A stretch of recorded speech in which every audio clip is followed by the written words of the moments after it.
na wakatambua huyu ni Yusufu, wakafikiria sasa jamaa atatulipiza nini? Kisasi. Mwenye njozi waga halipi nini? Kisasi. Maana anajua chuki na balaa nyuma yake zote ni msukumo wa kufikia malengo yake. Bwana asifiwe. Soma andiko. Nanyi kweli mlikusudia mabaya, na kweli mlikusudia mabaya, bali Mungu aliyakusudia kuwa mema. Lakini Mungu aliyakusudia kuwa mema, ili itokee kuokoka taifa kubwa kama ilivyo leo. Ndio. Basi sasa msiogope. Sasa msiogope. Mimi nitawalisha na watoto wenu. Akawafariji. Na kusema nao vyema. Bwana asifiwe. Kumbe ukiwa njozi ikitimia unatakiwa ufanyeje? Uwalishe, uwatendee wengine nini? Mema na uwalishe na uwafariji. Ndio maana ya makusudi. Maana pesa ikiwa ya kiuchoyo, hiyo ni pesa ile ya laana.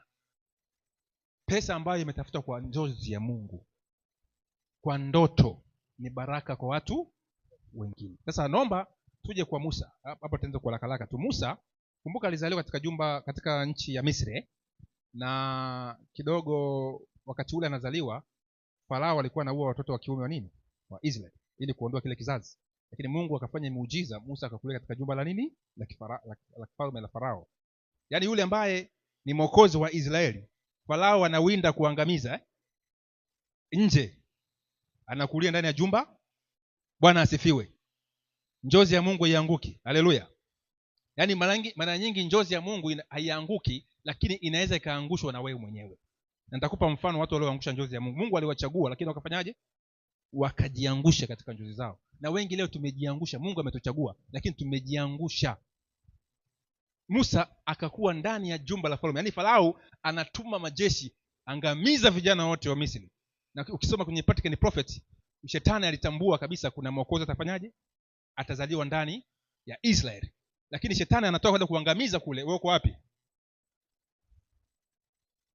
Kuna watu leo wana visa vingi vya kuangamizwa toka ukiwa watu wadogo Kuna wengine walizaliwa kwenye kichupa kile miezi 7, akazaliwa kwenye kichupa, lakini ndio amekuwa mtu mkuu. Kuna watu wana visa vya ajabu. Mimba yangu mimi ilikosokosa kupigwa na nazi, kwa simulizi ya mama yangu. Mama kamelala, ile tu anatoka nazi kafanyaje? Ikapiga pale pale ikapasua pale. Kwa maana mimi nisingekwe. Ila Mungu alijua kabisa siku moja huyu mtu atakuja kusimama DAWASA Tegeta kufundisha watu habari za makusudi yangu. Bwana asifiwe. Akaniokoa. Haleluya. Sasa 3:10 nisomee. Haya basi. Toka. Ndio. Nitakutuma sasa kwa Farao. Haya basi nitakutuma kwa Farao ili upate kuwatoa watu wangu hao wana wa Israeli katika Misri. Kumbe kusudi la Musa lilikuwa ni lipi? Kuwatoa wana wa Israeli. Wapi? Kutoka Misri. Kutoka Misri. Lakini Musa hii kazi alipaswa kuifanya mapema, lakini akaiharibu hii njozi yake. Ilichelewa. Kuna muda wa kuchelewa. Nje naambia habari njema. Inaweza kuwa na makusudi yako, Mungu anataka miaka 10 uwe tofauti lakini ukajikuta umetembea miaka 20, miaka 30, miaka mingapi? Hata 40. Sasa Musa ana miaka 40, ndio wakati ambapo anapaswa kutimiza njozi yake. Akaua. Akafanyaje? Nampenda Laeli. Nani yule anaitwa si Laeli? Nani yule mamake Rebeka? Alivyoona tumbo linafurukuta, ndio akafanyaje? Mmesahau? Tumbo wakati na mimba Rebeka mke wa Isaka. Tumbo linafurukuta sana. Alifanyaje? Leo shaka katuambia wewe tunasoma Biblia. Alienda kuomba Mungu, mbona sawa umenipa mimba, mbona huku ndani ni vichomi? Mungu akamjibu, mataifa mawili yanafanyaje? Yanashindana.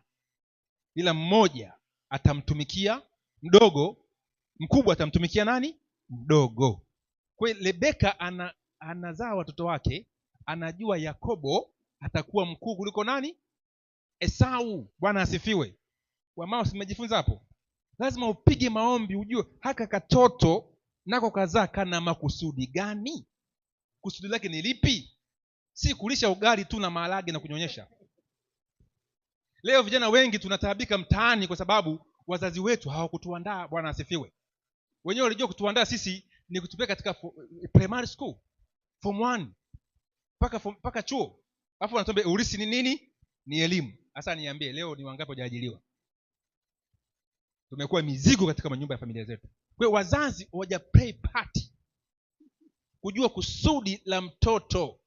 Lazima upige magoti kwamba huyu mtoto ana kusudi lipi mbele za Mungu ili nimweke katika njia hiyo. Na kama leo wazazi tuko huko ndani tunazaa tu, unafikiri kwamba kuwapa chakula na mavazi umemaliza? Tuna kazi ya kufanya kwa watoto wetu, kujua makusudi yao, hasa wa mama. Bwana asifiwe. Usikae unanuna tu unamuonia mwanaume tu. Tuko pamoja paka hapo Angalia huyo mtoto wako, inawezekana kawa baraka ya familia yako kama Yusufu wakati wa njaa mtoto wake hakawa baraka katika familia nzima. Jamani, tuko vizuri? Tuko pamoja Sasa Musa kusudi lake ni moja tu kwa Mungu, akawakomboe wana wa nini, lakini kule akaua, akakimbia Midian. Miaka mingapi? Nimesahau, miaka 40 mingine. Akawa mchunga kondoo za baba mkwe. Leo tunasemaga watu wakikuta mtu ameoa analishwa ukweni, waka tunamsemaje? Hata mama unakuwa una wasiwasi na mtoto wako, si ndio? Yaani hivi ukiwa ukweni una sauti, unaweza ukamkulemea mke wako. Kwa hiyo Musa alikuwa na wakati mgumu, anachunga kondoo za baba mkwe. Unajua maandiko tuyasome kwa kutafakari pia yaani usisome tu wewe, vaa soksi. Huyu jamaa alikuwa anaishiji kwa baba mkwe, anamka asubuhi anapita na ng'ombe zake. Huenda Musa alikuwa anakaa sana polini, kwa sababu nyumbani unamwangaliaje baba mkwe? Alafu hata ule nguvu ya kuchinja kondoo ule unaogopa, inabidi ule mboga mboga tu.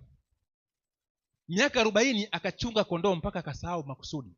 Ndipo Mungu, kwa sababu alikuwa anamlilia Mungu akamkumbusha nini? Kusudi. Sasa nenda shuka wapi? Misri. Hapo Musa akapata kazi ya maisha. Musa akatukuka, maana akasema kwamba akawa mkuu kuliko watu wote wa wakati ule. Mpaka sababu mkwe anakuja anakuta Musa na jopo kubwa la watu 2,000,000. Bwana asifiwe. Sasa hapo anataka kutoa ushauri, Musa utachoka sasa.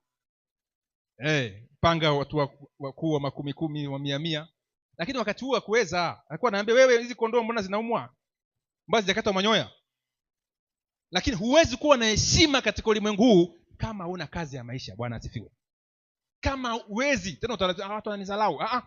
Hizo zalau zipokee ili usonge nini? Maana Waswahili wanasema hivi, mkono mtupu lazima uwe na kitu. Hata Musa ingawa alikuwa kule amepigika kule jangwani, Mungu akamwambia una nini mkononi? Alikuwa na nini? Na fimbo. Hiyo Mungu akaitumia. Una nini? Silaumu watu. Mtu anataka kukusaidia, wewe umesoma nini? Una kitu gani mkononi mwako? Una kipaji gani? Unasaidika vipi? Lazima utafute kitu katika maisha yako. Bwana asifiwe. Ili uwe mlango wa kukusaidia.